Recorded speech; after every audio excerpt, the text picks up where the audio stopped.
Magandang umaga po mga ka-farmers. Welcome po sa aking YouTube channel ngayong umaga. July 12, 2024. Update po tayo sa aking talong po na Calixto F1. Sobrang ganda po mga ka-farmers ang ating talong. Naka-spray ako kahapon ng foliar. Ito po mga ka-farmers, tingnan nyo. Sobrang ganda po ng ating talungan. Maraming mga bulaklak. At maganda na po ang kanyang mga dahon kasi na-sprayhan ko. Ang ganda po mga ka-farmers, tingnan nyo. Sobrang rami mo ng bulaklak. Update ko lang dito sa inyo mga ka-farmers ang ating talong. At thank you po sa aking 20 million viewers sa YouTube. Happy ka-farming. At sa aking TikTok rin. Happy ka-farming. Magandang umaga po sa inyo lahat. Sana mabuti-buti kayo sa inyong mga lakad at trabaho. Ito po mga ka-farmers, tingnan nyo. Sobrang raming bulaklak. 70 days, Calixto F1, 70. Garing transplant to mga farmers. Ngayon ko lang ito nalinisan na trabaho kasi busy at nasira ito kasi mura ang talong. Ngayon, tinarabaho ko na siya. Ito po mga farmers, sobrang maraming bulaklak. Ang ating talong na Calixto F1. Bukas mag-aabono po tayo ng triple 14 at Yara Winner para maganda na po ang ating talungan para sa sobrang ganda po mga farmers, tingnan nyo, sobrang ganda at maraming bulaklak galing sa ilalim, maraming bulaklak pupunta sa taas. Sana dito na tayo makabawi mga farmers. Ang ginamit kong foliar dito po ay Megatonic at kayang Metomil at Gold.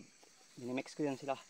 Sa abono naman ang ginagamit ko po ay triple 14 at Yara Winner at Mitrabor. Kung mahina na siya, ginagamit natin po ng urea para pagandaan ang udlot ng talong. Ito po mga ka-farmers, tingnan nyo. Nasa 700 po ito kapuno na talungan.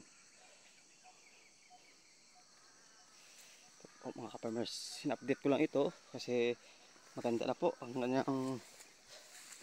mga talungan natin mga ka-farmers at maganda po ang kanyang mga calyx na. Tingnan nyo, magandang calyx, walang sakit na po. Kasi, yan po. Lalagyan ko ito bukas ng bakod o twine. Natutumba na po ng talong. Natutumba po mga ka-farmers. Ganda po mga ka-farmers. Blessing po ito sa atin. Pero kung baguhan pa kayo sa aking channel, huwag nyo pong kalimutan mag-subscribe.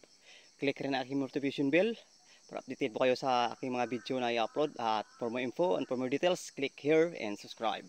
Ito po mga ka-farmers. Ang dito, 1 row yan.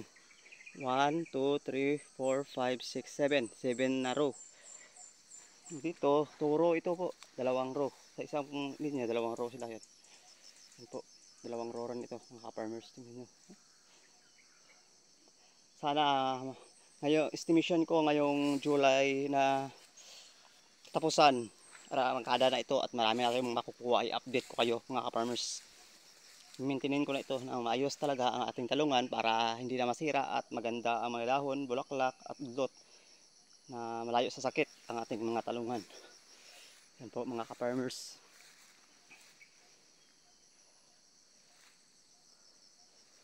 Sige mga ka-farmers, hanggang dito lang muna ako. Nag-update lang ako sa inyo para makita rin ng ating mga subscriber at follower na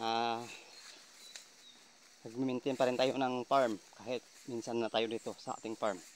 Kasi hindi pa ako nagtanim ng mga ibang gulay po mga farmers. Sa sunod na mga October, dyan ako natatira po ng mga atsal, siling labuyo, siling panigang, siling lava F1 at siling Taiwan.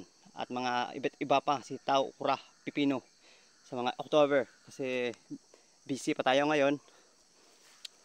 Baka makatanim tayo. Sige mga ka-farmers, dito lang muna tayo at ito ang aking update sa ating 70 days na talong na Calixto F1. Salamat sa inyong panonood and God blessing to all. Happy ka-farming.